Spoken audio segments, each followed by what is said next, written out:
Recce one नाबू हमारा नाम है विनोद लाल फैंटम रेडियो फीजी 2 हम लोग बहुत लाइक करता हुआ ये सुनता है रेडियो फीजी 2 देश की धड़कन. Yandavanaka, Fiji. In this bulletin, another COVID-19 case confirmed in quarantine. Standard tariff rates to curb corruption. And over $80 million drug bust in Kandavu. From the studios of FBC Suva, Jackie Spate. A 50-year-old woman in quarantine has tested positive for COVID-19. Acting Permanent Secretary for Health Dr. James Fong confirms this is the 9th border quarantine case. She was repatriated from India and arrived in Fiji on July 1st, along with the other cases confirmed earlier. The patient is the wife of an individual who had earlier tested positive, and both have been moved to isolation at the Lautoka Hospital. Dr. Fong says she is currently asymptomatic. All other passengers have tested negative for COVID-19 during the second round, meaning their status has not changed after 3 tests. These Fijians were cleared and released at the end of the 14-day quarantine period. As an added precaution, the frontline staff at the border quarantine facilities holding these passengers were also tested and have tested negative. The reduction in tariff rates on certain items to a standard 5% will not only benefit Fijians, but will also curb opportunities for corrupt practices. The Economy Minister says Fiji's overly complicated system has put too much discretionary power in the hands of customs officers who are taking advantage of importers. Karoe Tandulala reports. The new tariff structure is centered around simplicity and liberal trade, with a special focus on making life more affordable for ordinary people. When you have differences for the same product or similar products at different rates, people at the border can play with it. People try and dodge it. Or the customs officer may say, oh, I think it falls in that category. So you're kind of forced to, perhaps corruption can creep in. But when you generally have a standardized rate, everybody knows it's 5%. There's no opportunity for that type of anomaly to take place. The previous system in place is not suited for an efficient economy, and the newly introduced changes should ultimately benefit the public, says the Economy Minister. The other issue is, of course, that a lot of this, that's one way of bringing down price of goods, in particular goods that are imported. So in that context, we said that the reduction in the duty must be passed on to the consumer. The Fijian Independent Commission Against Corruption has been given $8 million in the next financial year to keep our public officials and the private sector honest when engaging with these new rules. Karoe Tandulala, FBC News. Police have been able to remove over 1.2 tons of drugs worth over $86 million from Kandavu. Commissioner of Police Brigadier General Sitiveni Gilio says the seizure was made possible with the use of 2 drones. Gilio has also thanked government for providing a sizable chunk of the national budget to look after Fiji from the policing perspective. Lena Rees has more.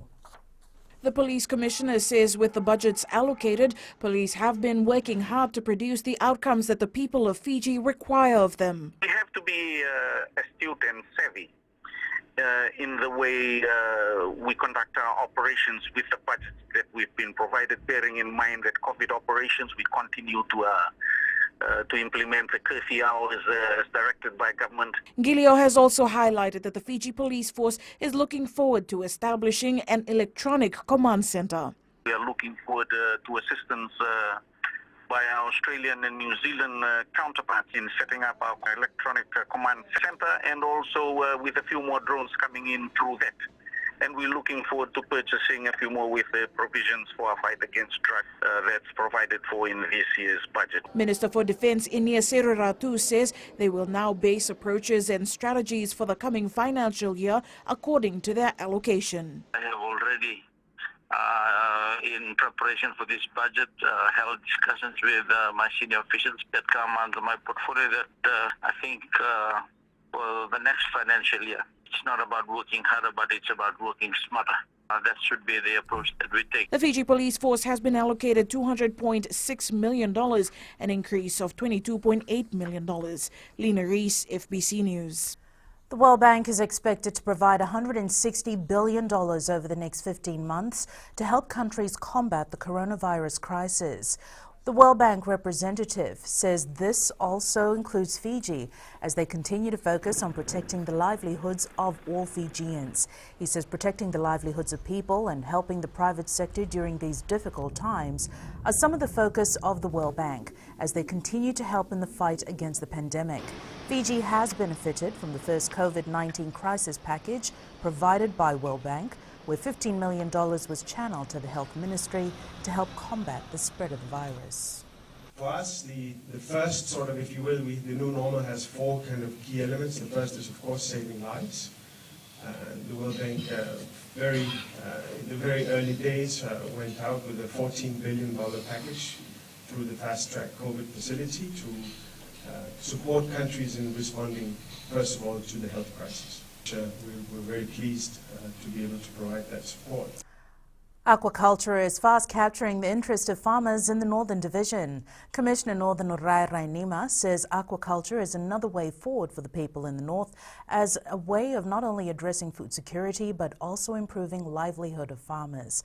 Eleanor Tarangaivu has more. 57-year-old Dalip Singh has spent over 3 decades farming cane in Wunimoli outside Lambasa. Just last year, he decided to try something different, using up idle land to venture into aquaculture. With the fisheries department, I was able to make this pond 20 by 30 meters. One pond, and after that I dug another one here. Last year I harvested the tilapia from this pond, and after resting for 1 month, then I put the prawns there. Singh's tilapia harvest earned him $2,000. His first freshwater prawn harvest happened last week, where he harvested between 6,000 and 7,000 prawns. There's 20 prawns in this bag, and we are weighing it now. It weighs a kg, and so this will sell at $30 in the market. Commissioner Northern Urere Nima says farmers could learn from Singh and diversify their farms as aquaculture looks promising at the moment. It is very encouraging. Now that there's an increase in the rental that they are paying for the land that they have, these are some of the things that the farmers can do to look at other ways where they can diversify whatever they are doing in order to maximize their income generation for their family. Tilapia and freshwater prawns are two major aquaculture commodities that can easily be farmed in Fiji, and anyone can set up a farm provided they have ample land and a good source of fresh water. Eleanor Turangaibu, FBC News. The Women in Fisheries Network has launched a rapid care analysis report, raising awareness and concerns on issues to help in policy and decision making. Women in the districts of Navolao and Korutumbu will now benefit from understanding care work in their communities and be assisted in finding solutions to problematic tasks. Minister for Women Meriseni Vuniwanga says the rapid care analysis report highlights and documents care for families and the household level. The analysis has found that women in Navolao and Korutumbu districts use 60 to 80 hours per week on unpaid care work more than men, who on average spend only 30 to 40 hours per week on unpaid care work. Vuniwanga says it is time that Fijians collectively recognize unpaid care work. We're here today to talk about the care economy and unpaid care work, which is highly relevant at this time where we are faced with the COVID-19 pandemic. And playing ground shouldn't be an excuse.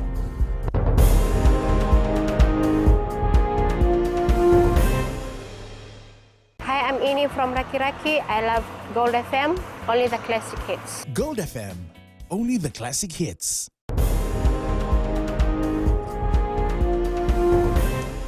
Former Flying Fijian and Leicester Tigers new recruit Nemani Nandolo is proud to be joining a side that had Pacific Islanders over the years. Speaking for the first time since joining Leicester, Nandolo says the late Seru Rambeni, Sermaimbai, Lote Tungiri and Veroniki Ngoneva left quite a mark at the club. Nandolo says money was not the reason he decided to move to England. It'll be an electrifying start to the season for Rewa Rugby this Saturday, playing for double honours in a single match. If they win their Skipper Cup opener against Suva, they don't just start well on the points table. They'll also hold on to the Fairbrother Trophy, which is also up for grabs at Lawanga Park. Going into their 5th week of preparation, Rewa Rugby Union President Tiko Matawalu says the side knows what they're up against. Yeah, Rewa is not new to preparing for big games like this. They know what they are going to be up against. They know what they need to do in order to put up the right game for challenges such as this, especially for Suva. The government's commitment to improve the standard of sports facilities in rural areas has been reflected in the 2020-2021 national budget. Fiji National Sports Commission Chair Peter Maisie says it's very promising to see around $1.2 million allocated to the completion of the Vunisea Sports Complex in Kandavu. The thing that I was surprised to see, but very grateful for sports, is the funding given for facilities. The government is going to finally do the ground at Kandavu, at Vunisea, and so that will have to have a lot of drainage and a whole new development of the ground. Nandi football coach Kamal Swami says they need to adapt to all playing fields in order to perform well in the Vodafone Premier League.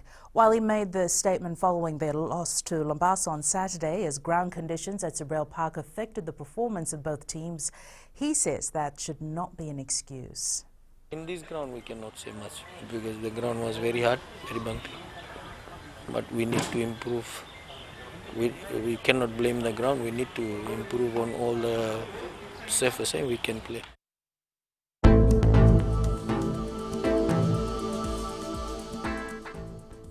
A quick look at the weather for today. It is Tuesday, the 21st of July. Expect occasional showers and a few thunderstorms over the western parts of Viti Levu, Yasawa and Mamanu, the group, Kandavu and nearby smaller islands in southern Lao group. Showers and thunderstorms are gradually easing from the west from midday. And that is your FBC Morning News. Join us at 1 p.m. and 7 p.m. for our major bulletin. Remember, in times of crisis, you need factual news that you can trust. Stop believing fake news about the COVID-19 on social media. Fight misinformation by getting only the facts about the coronavirus from verified news sources like FBC's TV, radio and digital media news. www.fbcnews.com.fj. Keeping Fijians connected with the truth.